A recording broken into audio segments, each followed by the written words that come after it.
Welcome back to The Village. You are back with me, Alyssa Rohr, your host, and I have Nancy with me today, our very first interview. We're so excited you could be here, Nancy. I'm honored to be your first interview. Thanks and for inviting me, Alyssa. Absolutely. So before we talk about SEPTA, which is going to be kind of my main focus today, I want people to get to know you a little bit, just what brought you into the special education world and advocacy in the first place. Yeah, well, my son is on the autism spectrum, and we kind of figured that out before he started preschool. He was a little less than 2 years old. So we, dove into the world of, therapy and talking to the experts who can diagnose. And I guess I found out there's only a couple of folks in the state that were doing that. So we had that done in Billings. And so I guess having moved to Bozeman because the therapy was more readily available here. Mm-hmm. We were previously living in rural Montana in Red Lodge, and at the time we were driving either to Cody, Wyoming, or to Billings, Montana for his specialists. So that just became a lot and wasn't something we could do and go to school. So we did move to Bozeman, and once I got there, I pretty quickly got in touch with some of the special ed groups, and one of them was SEPTA. So I was really, at the time, really glad to find that group, and they were doing some like family support group meetings where you could get together with other families that had some special ed stuff going on.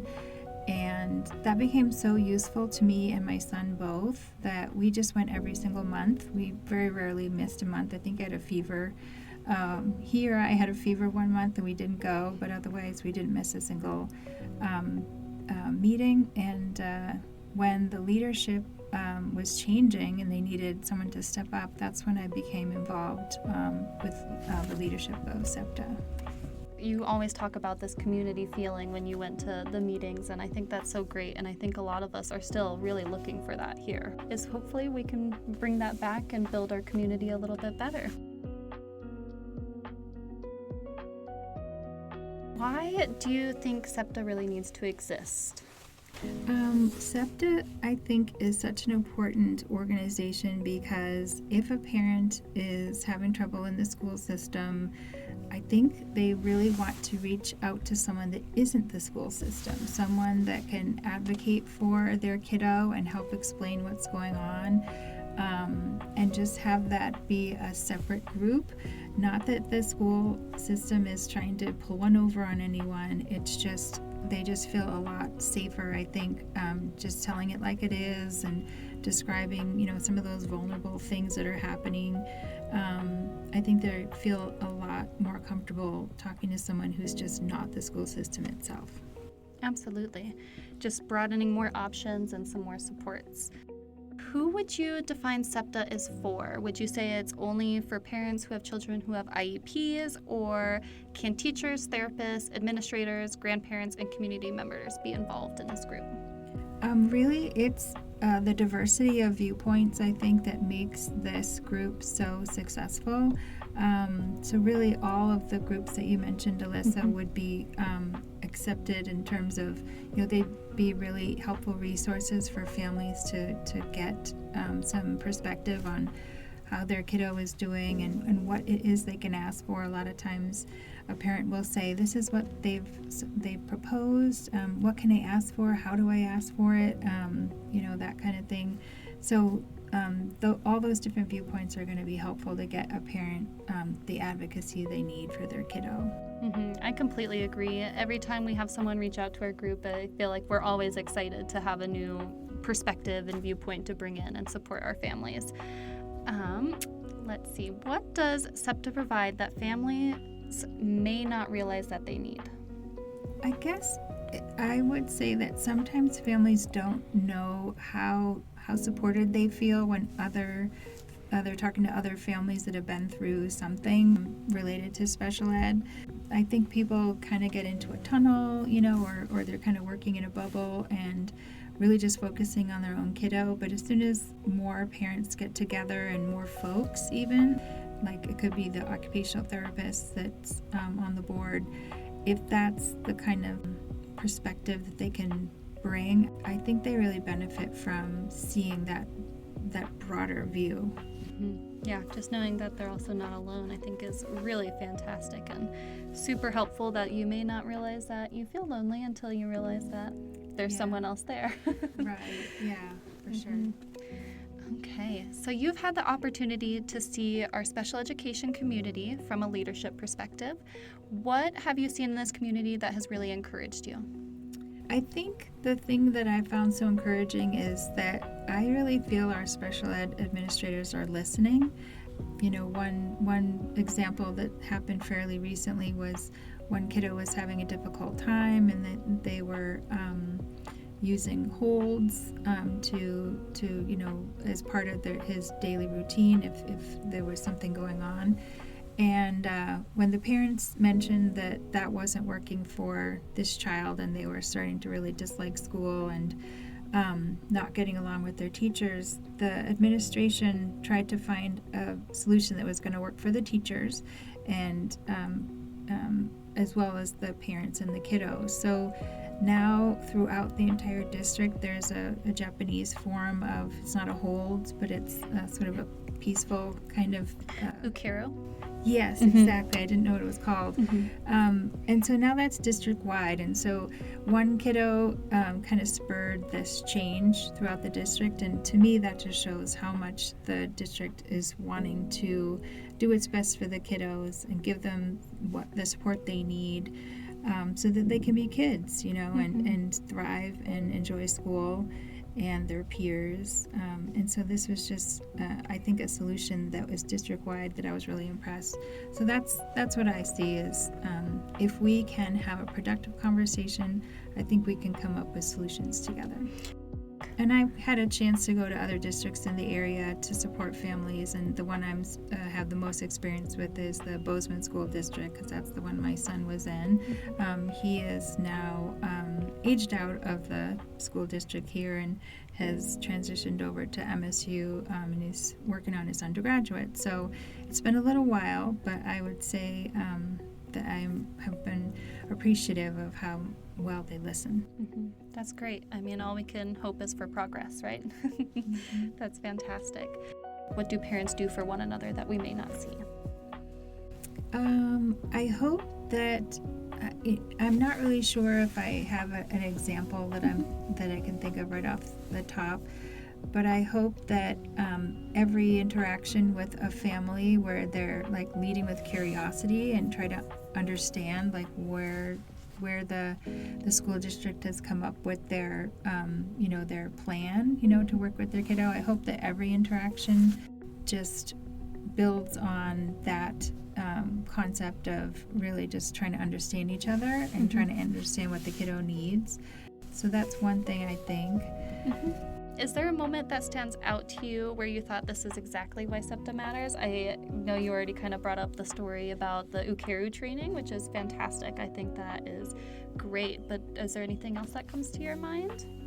I think SEPTA really matters in terms of connecting families with each other. For example, like we've had several families contemplating a move to the area, and they're like, okay, I have a teenager, she has Down syndrome. What can you tell me about, working with a child that age with this condition? And we'll just connect them with the family who also has a child with Down syndrome so they can get the most, it's current, it's in-depth, and so I feel like where else can you do that? Who else can you call and say, hey, I have this specific thing going on? So I really think that we connect them not just with resources, which we're certainly doing that over at OPI and whatnot, but we're also connecting families to each other and really helping people get that, information they need to make those decisions.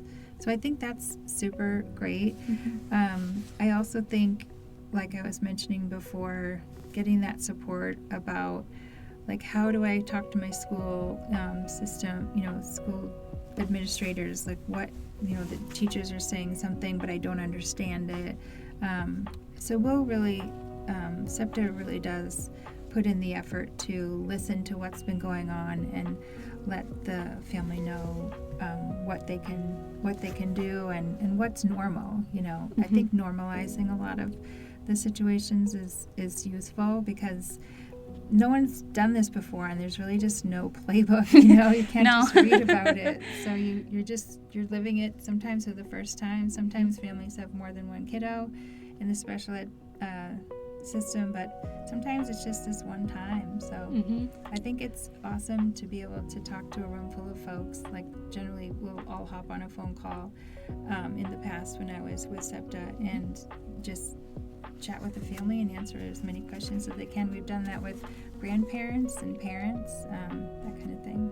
Yeah, that is really amazing just to have someone actually on the other line that's actually went through it. They're not talking about it in that third person perspective, but rather like they may be in the depths still of it. So that's a really unique resource, and I do love that. I've looked into other places, and there's not much you can really look into. It's kind of like, well, you go there and test out the waters and see how it goes. So I think that is an amazing thing that SEPTA provides. Yeah. When you think about the future of SEPTA, what do you hope it becomes? And I know we were kind of just discussing earlier that we are breaking away from the PTA and starting to become our own nonprofit, which our name will slightly change as well. How do you feel about that?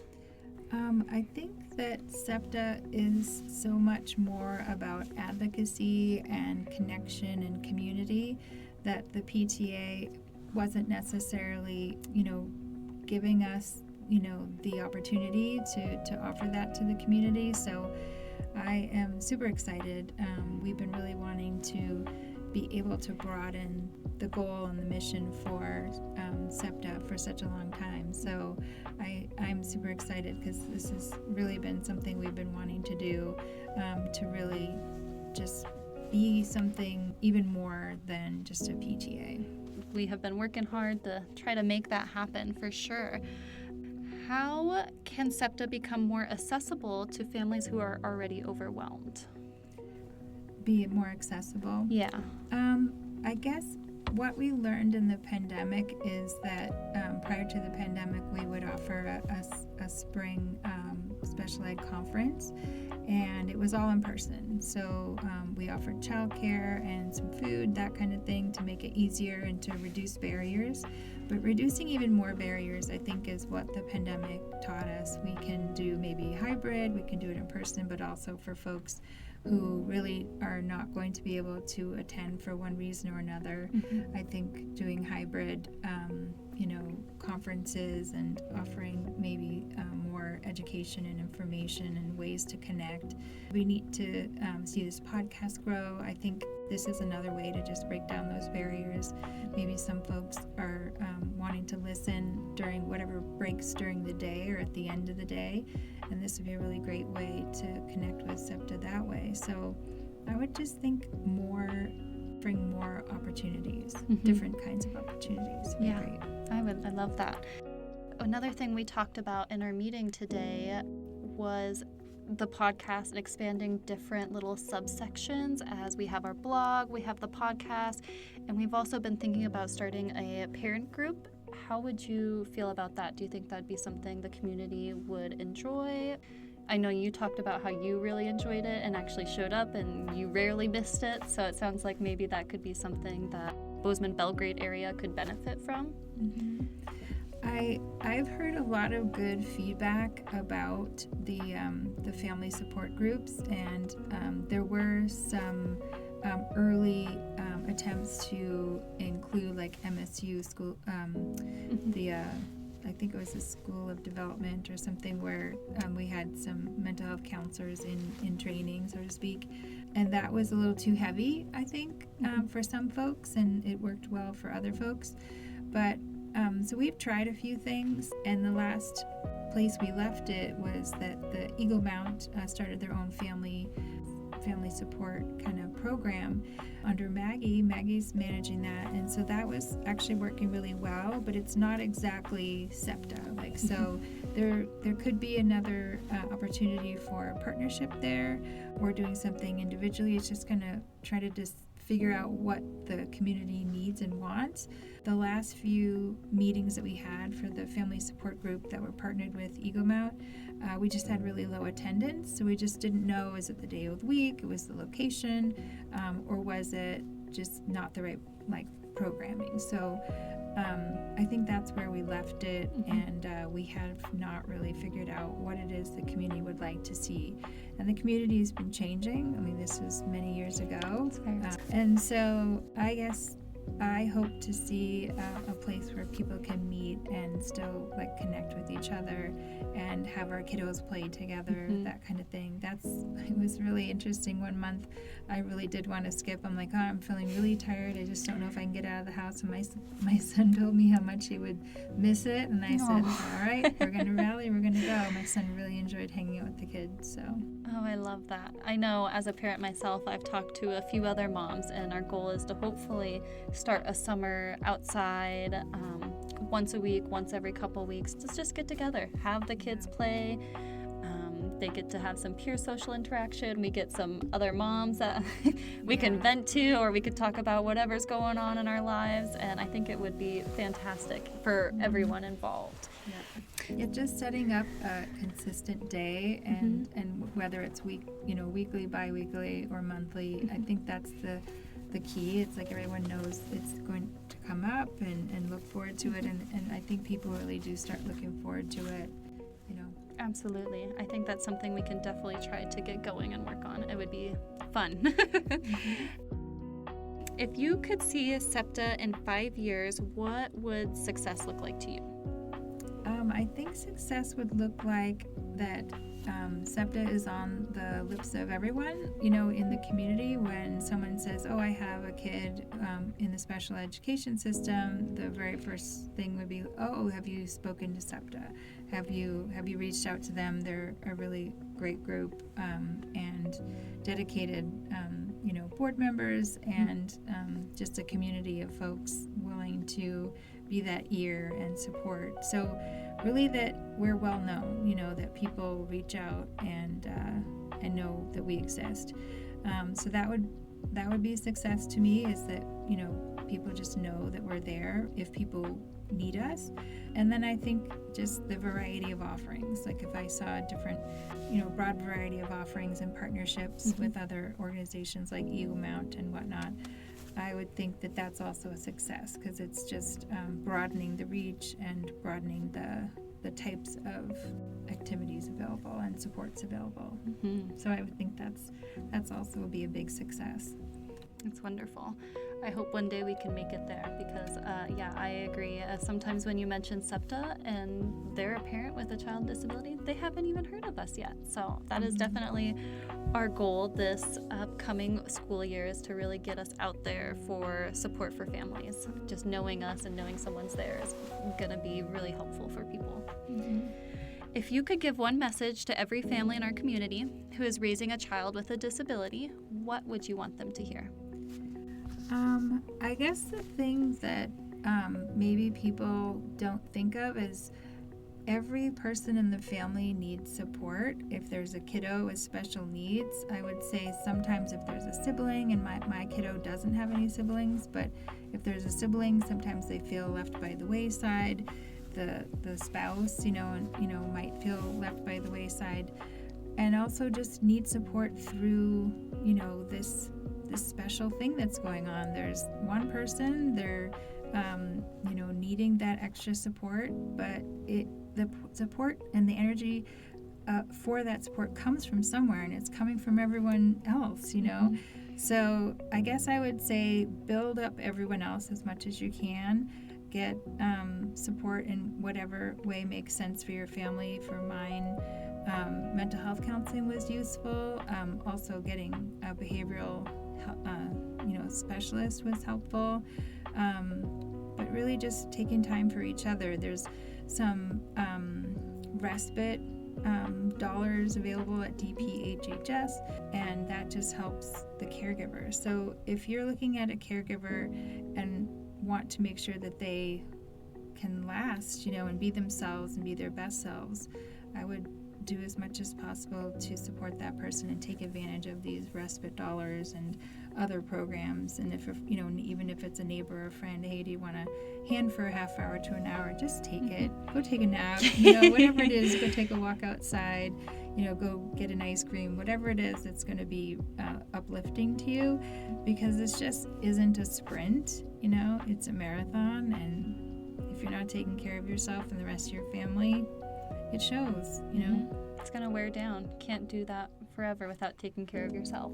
Yeah. So, people, I think, do focus on the kiddo that needs the support, but everyone's going to need support throughout that. That'll be a really great service to offer each other is, how about I take the kiddo for a half hour to an hour and they play in my backyard, and, it doesn't cost a lot of money. It's just being intentional about it, and asking yourself, what have I done that feeds me, and if you can't think of anything, then it's time to prioritize taking care of yourself, because a decade can go by and you just don't know. I remember, I guess the story that I'm going to share is, once in a while my kiddo would be away and I'm like, oh, I can go grocery shopping and it's just for me, and I would say, you know what, I have no idea what I like to eat anymore, because I'm just so used to feeding my kiddo, and I'm like, what do I like? And so I encourage you not to forget who you are. It's kind of easy to do when you're putting so much energy into someone else.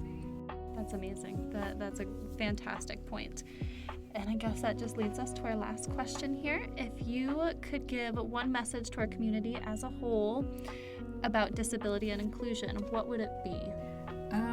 The concept I think of a lot is the expectations that we have, whether it's for, the expectation for how a kindergartner behaves, or, what kind of, sports they would like, or activities or food, and how they should behave.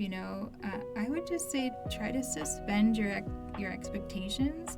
Not because you not want to hold them, accountable for their behavior, but because you just don't know what normal is, for this kiddo. You don't know, there could be something that they've been struggling to do, and you have, you're not familiar with it, and you see like what you consider, if you were being a little judgmental, you could see, call it bad behavior, but it could be something that they've been struggling with and they're really making great progress, and you don't have that perspective. So I would just say, suspend your expectations and try to raise up a kid. I think that's really important. I think parents taking care of kids with extra things going on are pretty exhausted, and they're not really focused on next week or next month or next year. They really just need to make it through the day, and if you could just help them make it through the day. That's great. Thank you so much, Nancy, for coming down and talking with me and being the first on our podcast. I think you gave us a really great foundation on why SEPTA is here and what our goals are, and hopefully we could just make you extremely impressed in the next 5 years. I am already super impressed. You guys are doing great work. So thank you so much for having me on.